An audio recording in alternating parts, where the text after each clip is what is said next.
Achiel kuom jo Kenya manomaki e piny Tanzania gikone olero midhiero manokale eleto obila mag piny Tanzania e kinde manomake. Frederick Obuya wacho ni nochwade kendo dinne kod obila taro mar chik kuom ndalo 8 en kod wadgi moro kowacho ni jo Kenya mamoko pod okwame pinyno bwarita mager mar obila. Cynthia Onyango ntiere kod ler.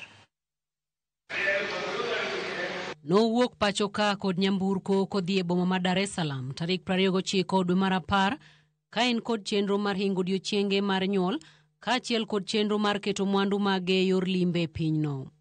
Bang' chopo e boma ma Dar es Salaam kendo bedo kuro kuom ndalo 2, chal mar kwe mar pinyno nolokore. Bang'e noloko pache kendo chako wuoth matere Zanzibar, kata kamano kinde ma wuoth ne dhi nyime obila ma pinyno nomake kendo tere nyaka e tesend obila. Kuom ndalo 8 nobedo e mudho komanyo duoko kowuok kuom tend arita kwe ma pinyno, kata kamano temo mare ne ok onyago olemo. After sensing that things might be a little bit tricky, I grill one of the officers. I call him Afande. Ebu, I want you to tell us kama ni vizuri ama kama ni vibaya. Tunatoka hapa lini? Vitu vyetu viko sawa, tuko na kibali, hati zetu ziko sawa, shida ni gani? And he tells us, mambo yenu ni magumu, ipo na wakubwa. I just stepped back, put my head down.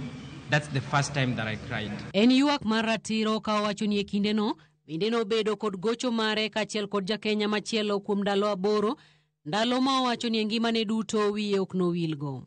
The only bruises, I think John has an injury on one of his fingers. Either, I think it's twisted because they hit him. They hit his hand, so when he was blocking, they hit one of his fingers. Mopogore kod gocho, bende wacho ni alwora mar tesend obila manogeng'negi bende ongohore kata chiemo ne ok giyudi. It's crowded. There's a 13-year-old, there's a 16-year-old. There's no water in the cell. The toilets are stinking. You step on the floor and it's sticky. Ni kama uji, ni kama unakanyaga uji. That is where you're supposed to sleep. There are bed bugs. You can literally see bed bugs. And that is when I think I told John, it's either we go home or we sleep at immigration or they just kill us. The problem is our government. Tanzania and Uganda cannot abduct and torture Kenyans without the green light from the Kenyan government.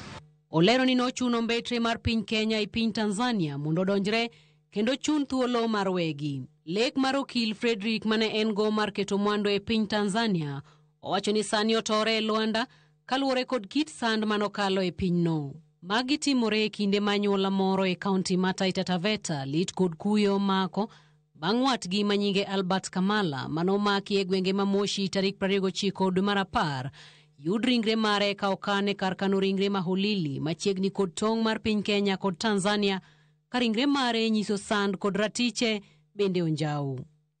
Cynthia Onyango, Ramogi TV.